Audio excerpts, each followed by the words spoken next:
Çocuklarda diş çürüğü çok sık ve yaygın olarak görülmekte olan bir hastalık. Aynı zamanda dünya tarihindeki en eski kronik enfeksiyon hastalıklarından bir tanesi. Ve 2018 yılında Sağlık Bakanlığı'nın kontrolünde yapılmış olan bir çalışmanın sonucunda ağız diş sağlığı profili yayınlandı ülkemizde ve 5 yaşındaki çocuklarda bir adet diş çürüğü varlığı %65 gibi bir oranda saptandı.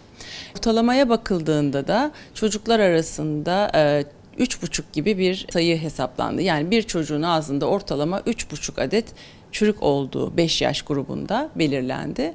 Ayrıca 12 yaş grubu içinde bir araştırma yapıldı aynı profil içerisinde ve burada da biraz daha düşük çünkü 12 yaşta artık süt dişleri değişip sürekli dişlerin geldiği bir dönem. %50'ye yakın bir oranda diş çürüğü olduğu çocuklarda ve 2 civarında da ortalama diş çürüğü varlığı saptandı. Bunlar dünya geneline göre yüksek rakamlar ama tabii ki dünyanın birçok ülkesinde de diş çürüğü yaygın bir sağlık sorunu olmaya devam ediyor ne yazık. Çocuklar dediğimiz zaman genellikle 0-18 yaş arasından bahsediyoruz. Çocuklar ve ergenler ve genç erişkinler olarak sınıflamak daha doğru. Çocukları da 6 yaş öncesinde erken çocukluk dönemi, 6 yaşla 12 yaş arası okul çağı ve ondan sonra da ergenlik ve genç erişkinlik olarak ayırıyoruz. Çünkü hepsinin farklı özellikleri var. Diş çürüğü her dönemde yaygın görülebilir ama özellikle bizim erken çocukluk döneminde görülen yaygın çürükler önemli bir sorunumuz ve bu konuyla ilgili de önlemler alınması gerektiğini düşünüyoruz çocuk diş hekimleri olarak.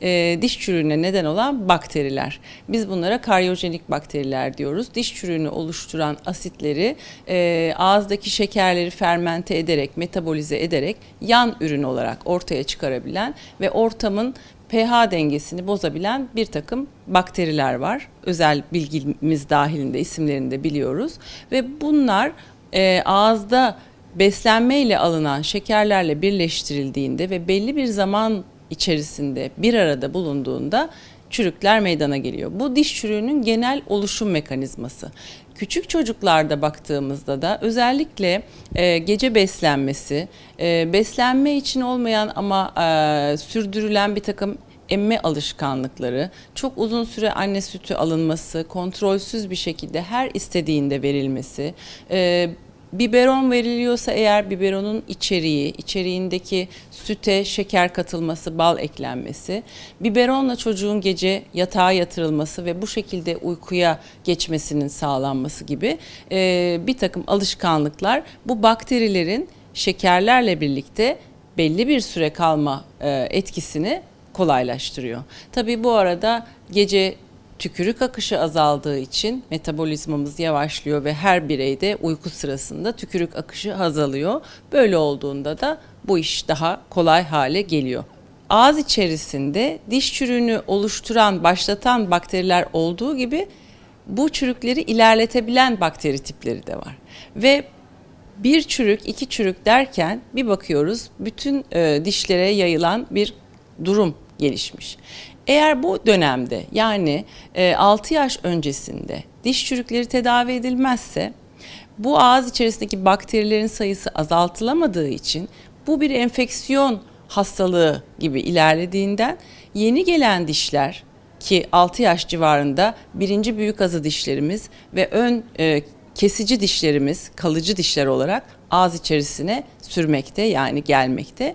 Eğer bu ortama sürerler ise işte o zaman onların da diş çürüğüne maruz kalma riski oldukça yüksektir. Bu nedenle de o yaş grubundaki çocukların dişlerinin tedavi edilmesi oldukça önemli.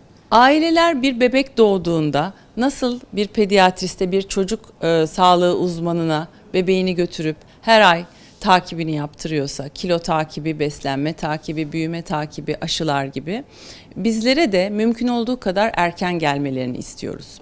Uluslararası Çocuk Diş Hekimleri Birliği, Avrupa Çocuk Diş Hekimliği Akademisi ve Türk Pedodonti Derneği'nin ve hatta dünyadaki başka bu konudaki kuruluşların da görüş birliğinde olduğu bir nokta var.